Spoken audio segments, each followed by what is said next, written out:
wabarakatuh. Selamat pagi, selamat siang, dan selamat malam buat teman-teman yang lagi nonton FK2H Podcast. Oke, balik lagi bersama aku Anda Triutami, dan di sini hari ini aku ditemani oleh Kak Rama dan Dwi Saputra. Oke, halo Kak Wanda. Halo Kak Rama. Mana kabarnya nih? Alhamdulillah baik. Kak Rama sendiri gimana? Baik sih, tapi kayaknya kita lagi capek-capeknya ya. Bener banget, ya? semester 5. Gila. Oke, jadi di sini buat teman-teman yang belum tahu, Kak Rama ini merupakan manajer bidang kajian ilmiah dari FK2H. Oke, jadi langsung aja nih teman-teman, aku mau ngasih tahu beberapa prestasi dari Kak Rama. Untuk yang pertama, Kak Rama menjadi juara 1 kompetisi artikel hukum UIN Wali Songo Semarang. Yang kedua, menjadi juara 2 kompetisi debat hukum nasional NLDC. Yang ketiga, juara 3 kompetisi debat hukum nasional Atmajaya Yogyakarta. Dan pastinya ini banyak banget prestasi yang udah tertulis sih di sini. Jadi aku nggak bisa bacain banyak-banyak buat teman-teman karena waktunya pasti molor Kak. Iya sih. Tapi nggak apa-apa lah, nggak usah banyak-banyak juga. Iya, mungkin kalian langsung mampir ke Instagram FK2H buat bisa search nama Kak Rama tentunya prestasinya tuh pasti ada. Oke, langsung aja nih Kak Rama untuk langsung masuk ke topiknya nih. Awalnya kenapa sih Kak bisa terjun di dunia debat itu, gimana ceritanya? Dulu itu pertamanya ini sih, disuruh sama guru pertamanya itu di SMA.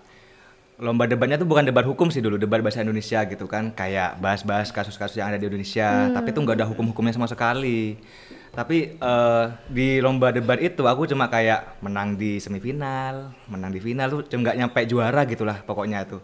Dan itu kayak jadi fondasi awal lah buat aku itu, buat kita tuh lomba debat. Abis itu aku tuh mulai di FH itu, mulai debat itu di semester 1. Itu udah maba ya Kak? Iya, udah nemu tim sih. Nah, timnya aku itu aku ambil dari mahasiswa yang katanya aku tuh kiranya aktif lah di kelas gitu loh. Pasti kan kalau udah aktif kan lebih kritis gitu kan kalau di kelas kan. Nah, ya alhamdulillahnya lah aku tuh bisa memimpin mereka itu buat jadi juara 1 di lomba debat di FK2H waktu itu. Oke, keren banget ya. Awal mula nih Kak Rama terjun di dunia debat. Oke, yang kedua ini aku mau tanya nih Kak, manfaat apa sih yang udah dirasain Kak Rama selama udah terjun di dunia debat ini? Oke, kalau manfaat ya mungkin dari ini sih, dari ilmu dulu ya. Kalau kayak ilmu hukum kita tuh kan semester 1, 2, 3 kan masih kayak pengantar ilmu hukum, terus kayak apa ya, etika profesi hukum. Nah, kayak gitu kan. Tapi kalau kita udah mulai di debat, kita tuh langsung ke kasus-kasus yang ada gitu loh. Kayak pertambangan, bisa aja kayak hukum telematika, dan itu kita kayak udah dapat materi baru sebelum kita diajarin dosen. Nah, itu yang bikin aku tuh kayak lebih banyak insight tentang hukum lebih baru gitu loh. Dan itu bisa buat kita tuh banyak lah gitu kosakata dan juga kayak pengetahuan hukum sebelum kita semesternya lebih tinggi gitulah lebih tepatnya. Nah, jadi merasa ter-challenge gitu nggak sih Kak? Iya, ter-challenge buat ini banget. Terus terjun di dunia debat. Oke. Boleh nambah tak ini manfaatnya ini? Boleh banget. Nih. Oh, juga sih banyak sih manfaatnya. Aku tuh ketemu relasi dari universitas lain lah. Kayak dulu itu pernah final itu ngelawan UI, Universitas Indonesia. Keren. Dan sampai sekarang itu ternyata timnya aku yang lawan ini sampai sekarang itu masih berteman baik, dan malah kadang tuh masih diajak untuk lomba ataupun kayak berkonsultasi lah gitu. Karena mereka tuh lebih ahli daripada aku gitu. Iya, tapi emang penting banget sih Kak untuk menemukan relasi yang baru, terutama buat nambah pertemanan kita, terus juga bisa gabung lah buat kita belajar lagi tentang debat kayak gitu. Terus ini Kak, mungkin teman-teman nih kan penonton juga bukan dari ini ya Kak ya, dari anak hukum semua. Iya. Mungkin Gimana? pengertian dari debat hukum itu apa sih menurut Kak Rama? Jadi debat hukum itu kita tahu dari debat udah ya. Debat itu kan kayak ada pihak yang pro atau pihak yang setuju, dan juga ada pihak yang kontra atau nggak setuju dalam suatu topik. Nah, kayak gitu. Topik itu yang diperdebatkan. Bedanya kalau sama debat hukum itu, kita itu langsung mengacu pada suatu peraturan perundang-undangan. Jadi kita tuh nggak hanya membahas kasus, ini datanya, aku nggak setuju kayak gini. Tapi kita tuh, ini datanya, ini peraturan perundang-undangannya, dan aku nggak setuju sama hal ini. Nah, kayak gitu. Kita tuh menambahkan dokumen-dokumen peraturan perundang-undangan biar argumen kita tuh lebih kuat. Kayak gitu sih kalau debat hukum. Keren banget. Sumpah ya teman-teman, aku tuh ngerasa jadi kayak kuliah 4 SKS nih untuk wow ini. Dari Kak Rama. Oke, jadi ini Kak, teman-teman yang mungkin pengen seperti Kak Rama, mungkin poin-poin penting apa sih Kak biar debat kita itu menjadi debat yang bagus dan berkualitas? Jadi setelah aku lihat pengalamannya aku di debat ini, itu ada tiga yang paling penting. Pertama tuh manner tuh kesopanan dan juga etika kita dalam berdebat. Kita tuh dalam berdebat tuh nggak boleh pakai bahasa yang kasar ataupun kayak bahasa-bahasa yang nggak formal di KBBI. Karena juri tuh melihat kita itu kan sebagai pengacara ataupun sebagai apa ya, yang bisa meyakinkan juri tuh kayak kita tuh harus punya kalimat yang elegan gitu lebih tepatnya lah, biar debat kita itu didengar juga bagus dan juga penyampaiannya ke juri itu juga lebih bagus gitu dan formal. Terus yang kedua meter tuh materi yang kita sampaikan tuh harus bisanya, kan debat hukum ya, pasti ada hukumnya gitu loh, dan itu kita harus bisa pakai filosofis tuh kayak lebih tepatnya kita tuh harus memakai materi-materi kayak Pancasila, terus kayak Undang-Undang Dasar, biar kita itu dalam berdebat tuh lebih baik lagi dan kita tuh mengacu pada konstitusional negara kita, negara Indonesia. Terus juga ada yuridis, jangan lupa teman-teman, kalau berdebat tuh pakai yuridis, peraturan perundang-undangan yang ada di Indonesia. Dan juga yang terakhir empiris. Kita meskipun punya dokumen peraturan perundang-undangan, juga udah pakai filosofis, tanpa ada suatu data, itu sama aja kayak kita itu memakai peraturan perundang-undangan tapi nggak ada data ya, nggak ada data lapangan yang terjadi, ya sama aja kayak kita itu argumennya kurang kuat dan kadang juri-juri itu kadang nggak yakin sama argumen kita. Terus juga ada metode. Nah, metode ini bisa dibilang kayak pembagian tugas kita lah. Kita kan di debat kan ada kelompok kan. Nah, itu ada pembicara 1, pembicara 2, dan pembicara 3. Tapi kalau aku bahas banyak-banyak ini kayaknya gak masuk ya, agak panjang banget lah gitu kalau aku lihat-lihat sih. Pembicara 1 tuh lebih ke arah ini ya, mungkin aku jelaskan desa-desanya aja lah ya. Pembicara 1 tuh bisa dibilang kayak membangun fondasi awal gitu loh. Gimana caranya teman-teman itu membuat membuat gimana kalian tuh bilang kok gak setuju sih sama mosi ini, apa sih dasarnya, kayak gitu definisi awalnya di pembicara 1. Pembicara 2 itu memperkuat data-data yuridis yang ada. Jadi nggak bisa kita tuh cuma bilang, wah aku nggak setuju nih, maksudnya emang kayak gini, tapi nggak ada peraturan undang-undangannya, sama aja gitu loh. Kayak buat apa kita berdebat kan kayak gitu ya.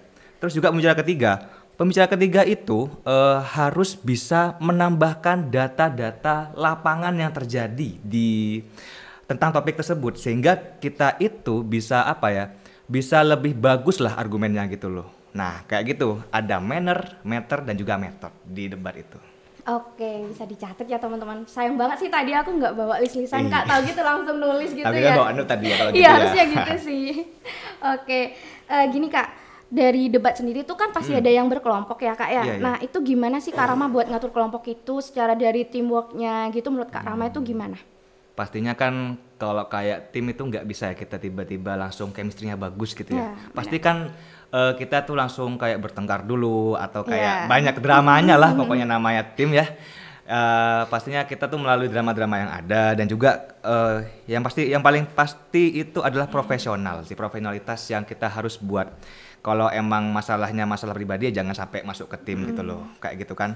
Dan juga mungkin yang lebih bagusnya lagi itu adalah pembagian tugas yang porsinya pas. Jangan sampai pembicara 1 ngandung pembicara 2 malah mengerjakan pembicara 3 gitu loh. Jadi kayak juri tuh tahu kalau kerja sama kita itu bagus dan pembagian tugas yang diberikan sama kita itu pas gitu loh, gak berat sebelah lah gitu lebih tepatnya. Buat pengalaman Kak Rama sendiri nih, pernah nggak sih kayak nemuin satu anggota dari kelompok Kak Rama yang menurut Kak Rama itu kinerjanya kurang bagus gitu? Mungkin Kak Rama bisa sharing lah. Kalau kinerja kurang bagus biasanya tuh kebanyakan teman-teman aku kan sibuk ya. Iya sibuk. Apalagi kalau udah semester 5 gitu kan ya banyak ikut UKM, terus kayak ikut yang lainnya gitu-gitu. Jadi kayak ya kalau mereka sibuk sih lebih tepatnya aku kayak ini sih, kayak komunikasi dulu ada apa gitu loh. Kan kita kan nggak bisa tiba-tiba menjudge mereka gitu loh. Kalau wah ini udah gak profesional nih kayak gini nih, nggak bagus lama-lama gitu kan. Ya udah kita komunikasi dulu aja. Apa sih yang bikin kamu itu nggak fokus dan juga nggak mau ngerjakan mosinya? Kalau kita udah nemukan jalan tengahnya, ayo balik lagi gitu loh. kan kita kan ada deadline juga buat apa tuh kan ngerjakan mosi. Gak bisa toh kita apa tuh terlalu mementingkan emosi pribadi. Oke, jadi teman-teman bisa banget dicontoh buat leadershipnya Kak Rama nih, keren banget ya.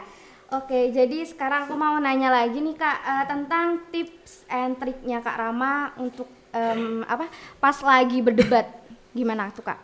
Kalau aku sih mungkin dari pertama suara ya. Kalau suara itu intonasi sih. Intonasinya teman-teman itu jangan sampai terlalu cepat dan jangan sampai terlalu lemah gemulai lah gitu lah lebih tepatnya. Kita kan sebagai calon yuris muda ya, calon kayak pengacara, hakim dan lainnya itu kan butuh intonasi yang tepat untuk meyakinkan bahwa seseorang itu salah atau seseorang itu benar. Itu harus ada intonasi yang tepat. Dan juga pemilihan kata yang tepat, juga penekanan dalam berbicara, dan juga kecepatan dalam berbicara. Terus juga bahasa tubuh sih, mimik muka, kontak mata, juga gerak tangan gitu loh. Jadi ya kalau bisa sih meskipun bahasa tubuhnya itu ada, jangan terlalu over juga nyampe kayak gini-gini, itu kan gak bagus juga gitu dilihatnya. Pokok yang penting itu substansi.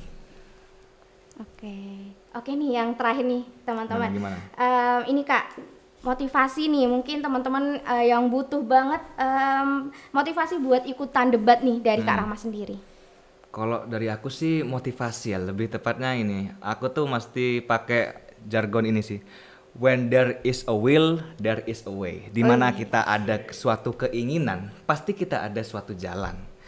Kalau kayak kita itu cuma berangan-angan, wah aku pengen jadi ini, pengen jadi itu, kita gak bakalan ngelakuin gitu loh. Tapi kalau kita udah mulai tahap bertahap, gak apa-apa loh kayak trial and error gitu. Ya memang kita dari awal pasti kan kayak gak mungkin tiba-tiba langsung menang kan. Pasti banyak hal-hal yang butuh dilewati kayak kalah atau kayak tiba-tiba depresi karena kalah terus. Ya itu perlu dilewati dulu lah biar kita tuh dapat merasakan kemanisan kemenangan itu. Wih, keren banget nih teman-teman. Oke, jadi semoga teman-teman juga bisa termotivasi nih dengan kata-kata dari Kak Rama sendiri. Oke, mungkin untuk itu cukup di sini dulu ya Kak. Udah selesai nih. Udah selesai. Ya, sayang banget gak sih? Bisa kalau gini. Sayang mungkin, banget lah aku sih. Ini teman-teman, buat teman-teman nih bisa komen banget ya buat Kak Rama bisa supaya jadi narasumber di FK2H Podcast. Amin. Langsung aja teman-teman komen sebanyak-banyaknya. Makasih Kak Wanda ya, makasih ya. Terima kasih ya Kak Rama atas waktunya. Mungkin sekian podcast dari FK2H. Mungkin kita bisa tutup jargon FK2H Kak. Oke, siap. Gimana nih? Mungkin Kak Rama aja deh yang mimpin. Aku nih yang mimpin ya. Oke. FK2H bersama berkarya berprestasi. Keren. Yeay.